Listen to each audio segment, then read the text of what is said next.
magandang araw po sa inyong lahat. So sa araw nito sa ating mentoring, pinamagatan po siyang limang kalaban. Limang kalaban po natin. So, anong ibig sabihin po dito? Kung ito'y nag-exist na nandito sila sa ating mga buhay, it can ruin our lives if ahayaan nating mangyari ito. So, ang sabi ng salita ng Diyos, lahat ng pait, galit, puot, pag-aaway, paninirang puri ay inyong alisin.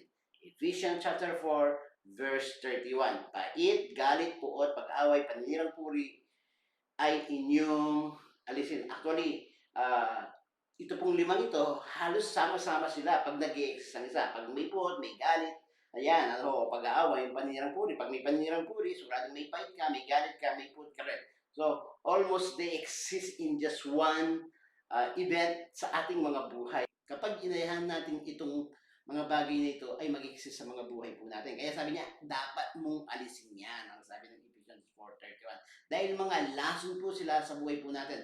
Marami pong relasyon ang sinira ng galit, ng puot, ng bitterness, pag-aaway, panirang puri sa loob ng tahanan, sa loob ng church, anumang relasyon meron ka, kapag hindi po natin alam i-handle ang ating sarili in regard sa mga bagay nito, sisira po ito ng pagsasama. Kaya napaka-importante as a Christian, bilang mga tinawag ng Diyos, hindi na po dapat nag-exist sa atin ang mga bagay na ito. Kahit anumang provokasyon, kahit anumang mga bagay na marinig mo hindi maganda, let's hold our anger dahil hindi po nakakatulong. Ang sabi nga, ang galit na nanggagaling sa tao hindi makakatulong po sa atin.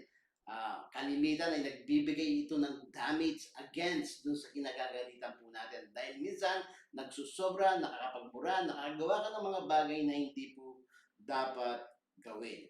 Of course, makikita po natin ang unang case po sa Biblia na nagkaroon ng galit ay sa Cain dahil sa kanyang bitterness, dahil mas pinaburan ng Diyos ang handog po ni Abel. Kaya ang sabi ng salita ng Diyos, sa chapter 4 ng Genesis 5 and 6, sa wikang English ko po babasahin, sabi niya, but for Cain, and for his offering, he had no regard.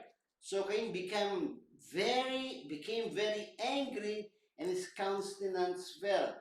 Then the Lord said to Cain, why are you angry? Why has your countenance fallen? Nalungkot po daw siya at galit na galit. At bakit ka galit? Sabi ng Panginoon. And the story, humantong po sa pinatay niya ang kapatid niya.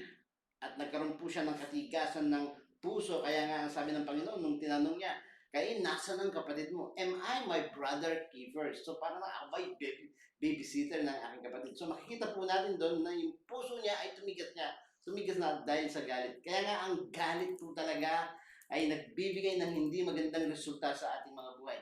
It can become yung puso mo ma-harden na po siya.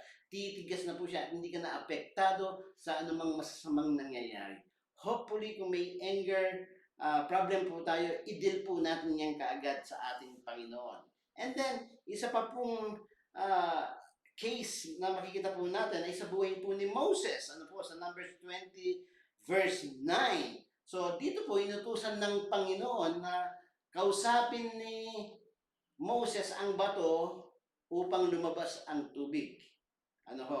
But then, dahil sa galit niya, pagkainis niya sa mga Israelites, nung inutusan siya ng Panginoon, pinag-utos ng Panginoon, imbes na kausapin ng bato, pinalo po niya ng 2 beses. Of course, there is an earlier case na makikita po natin sa Exodus chapter 17 verse 6, na ang Panginoon sabi niya, paluin mo ang bato upang lumabas ang tubig. So doon po inutos na paluin, isang palo lang po. Doon sa pangalawang pag-utos ng Panginoon sa kanya na kausapin ng bato para lumabas ang ang ginawa po niya, pinalo po niya. Hindi isang beses, 2 beses na nagpapakita po na pipon na siya, nagalit na po siya sa mga Israelites dahil sa katigasan ng kanilang ulo. Ano pong naging resulta doon? He did not enter the promised land. Si Moses na po yun.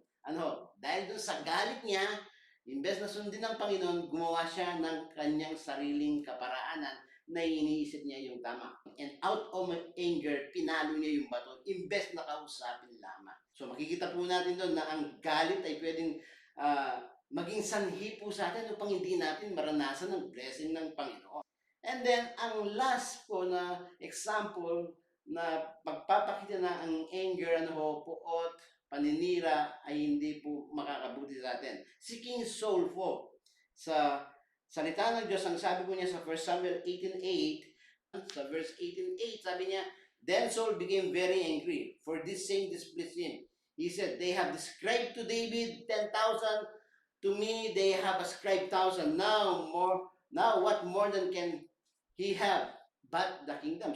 So dito po, nagalit po si Saul dahil mas mataas na papuri ang binigay po nila kay David dahil sa kanyang mga conquest, ano po, kesa kay Saul. So nagkaroon siya ng galit against David. At alam po natin yung galit niya ay nagtulak po para siya mamatay din at ang Panginoon ay i-withdraw niya ang presence niya and then mawala yung kanyang posisyon. So, ang galit natin ay pwedeng magpawala sa panawagan, posisyon na ibinigay ng Diyos sa atin.